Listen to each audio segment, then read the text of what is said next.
और राजद के राज्यसभा सांसद मनोज झा और भाजपा के बिहारी सांसद राकेश सिन्हा के बीच शुक्रवार को सदन के मद्देनजर बहस छिड़ गई। राकेश सिन्हा की तरफ से जनसंख्या नियंत्रण पर लाए गए प्राइवेट मेंबर बिल पर चर्चा के दौरान मनोज झा ने बिहार से जुड़ी एक प्रचलित कहावत की चर्चा की। उन्होंने कहा कि बिहार के बारे में कई बार लोग हंसी में कहते हैं कि जब नील आर्मस्ट्रांग चांद पर गए थे तो उन्हें वहां एक बिहारी ने चाय पिलाई थी, वहां पहले से ही था, वो खोमचा लगाकर बैठा था। ये कहकर मनोज झा ने बिहार के उस त्रासदी की तस्वीर संसद में रखी जिसे पलायन कहा जाता है। राजद सांसद ने बिल लाने के पीछे राकेश सिन्हा की मंशा को निशाने पर साधते हुए कहा कि राकेश जी के साथ ये दिक्कत है, इजहार मोहब्बत से पहले बदनाम नजर हो जाती है। मैं दिल में इरादा करता हूं, दुनिया को खबर हो जाती है। झा ने यह भी कहा कि दिसंबर 2020 में सुप्रीम कोर्ट में भारत सरकार ने कहा था कि अंतर्राष्ट्रीय अनुभव बताते हैं कि बच्चों की संख्या सीमित करना काउंटर प्रोडक्टिव होता है, इससे जनसंख्या विकृति पैदा होती है। उन्होंने ये भी कहा कि बीते कुछ वर्षों में एक अद्भुत बात हमारे सार्वजनिक जीवन में हुई। नेताओं ने बहुत से काम अपने हाथों में ले लिए। पहले इतिहास लेखन का काम इतिहासकारों का होता था, लेकिन आजकल नेताओं ने भी वो काम ले लिया है। मनोज झा ने आगे कहा है कि जनसंख्या नियंत्रण कानून बनने से भ्रूण हत्या बढ़ जाएगी।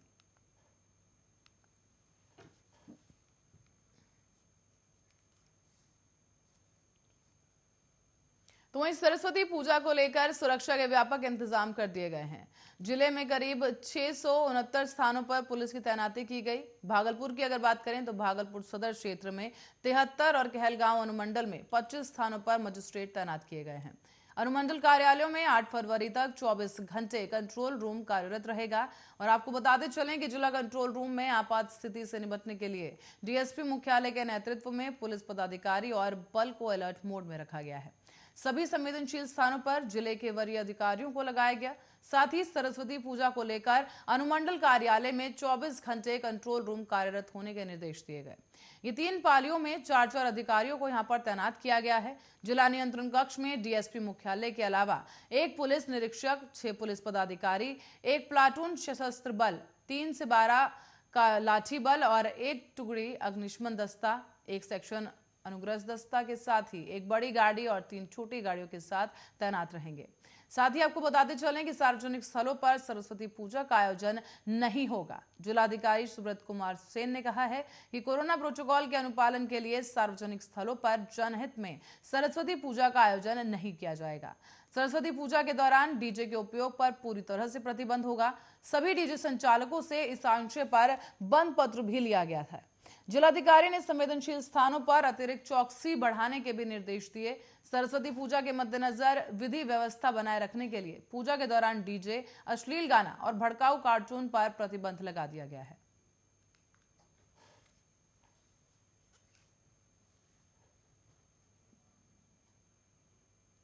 वहीं मुजफ्फरपुर में कोरोना से बचाव के लिए अब ज़ाइकोव डी टीका दिया जाएगा। इसकी तैयारी भी शुरू कर ली गई है और सोमवार से इस टीके की डोज दी जाने लगेगी। मुख्यालय से 40,000 टीकों का डोज आवंटित हो चुका है और इसके पहले एएनएम की ट्रेनिंग भी दी जा चुकी है। दरअसल civil surgeon doctor Vinay Sharma ने बताया है कि जिले में इस टीकाकरण के लिए 4 सेंटर्स बनाए गए। इसमें Shri Krishna medical hospital, Musahari PHC और सदर अस्पताल शामिल हैं। ये टीका 18 साल से अधिक उम्र वालों को दिया जाएगा। और आपको बता दें कि पहले कोवैक्सीन और कोविशील्ड के बाद अब ज़ाइकोव डी टीका दिया जाएगा। इस टीके का 3 डोज लगेगा और 28 दिन के अंतराल पर तीनों डोज दिए जाएंगे। बताया जा रहा है कि ये निडल फ्री इंजेक्शन है और इसमें दर्द का एहसास थोड़ा भी नहीं होगा। ये टीका एक विशेष प्रकार की मशीन से दिया जाएगा। एक मशीन से हजारों बार इंजेक्शन दिया जा सकता है। रविवार को एक बार फिर से सभी एएनएम को रिमाइंडर के तौर पर ट्रेनिंग भी दी जा सकती है। साथ ही आपको बताते चलें, इससे टीकाकरण के दौरान किसी प्रकार की गलती की गुंजाइश नहीं होगी। अभी जिले में कोरोना संक्रमण से बचाव को लेकर 2 प्रकार की वैक्सीन, कोविशील्ड और कोवैक्सीन दी जा रही है और अब से ये तीसरी वैक्सीन जो कि सोमवार से शुरू कर दी जाएगी। जिला स्वास्थ्य विभाग ने इसे लेकर पूरी तैयारी भी कर ली है। पीएचसी प्रभारियों को भी इसके अवगत करा दिया गया और उन्हें भी इसकी ट्रेनिंग दी जा चुकी है।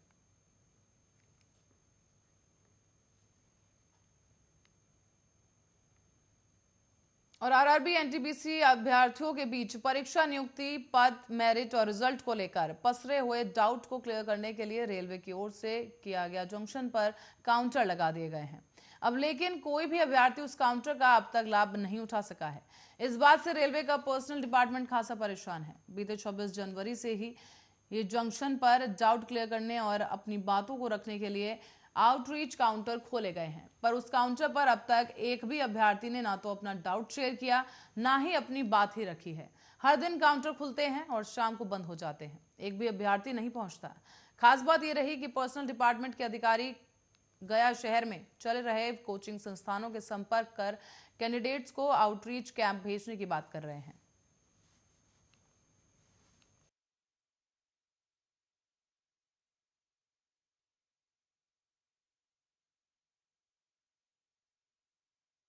के बावजूद कोई भी छात्र अब उन काउंटर्स पर दस्तक देने फिलहाल नहीं पहुंच पाया है।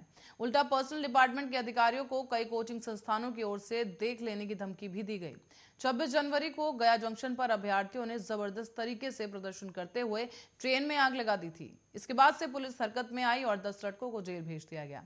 तब से ही कोचिंग संस्थान के छात्र डरे और सहमे हुए हैं कि कहीं रेल पुलिस उन्हें भी जेल ना भेज दे। बताया यह जा रहा है कि कोचिंग संस्थानों के संपर्क कर रेलवे के पर्सनल डिपार्टमेंट के इंस्पेक्टर ने कहा था कि हम आपकी शंका को दूर करने के लिए आउटरीच कैंप पर बुला रहे हैं, आइए। लेकिन इस बात का स्टूडेंट्स ने गलत ही मतलब निकाला है शायद, और स्टूडेंट्स के गले ये बात उतर नहीं रही। उनमें डर है कि कहीं उन्हें भी गिरफ्तार न कर लिया जाए। आगे आपको बता दें कि छात्रों के बीच चर्चा होने लगी है कि अगर हम स्टेशन पर गए तो उन्हें पकड़कर अंदर कर दिया जाएगा। इधर पर्सनल डिपार्टमेंट के इंस्पेक्टर बीके सिन्हा ने कहा है कि हम किसी प्रकार की जानकारी देने के लिए अधिकृत नहीं हैं। उन्होंने इतना जरूर कहा कि आउटरीच काउंटर पर अब तक एक भी अभ्यर्थी ने अपना डाउट या सजेशन दर्ज नहीं कराया है।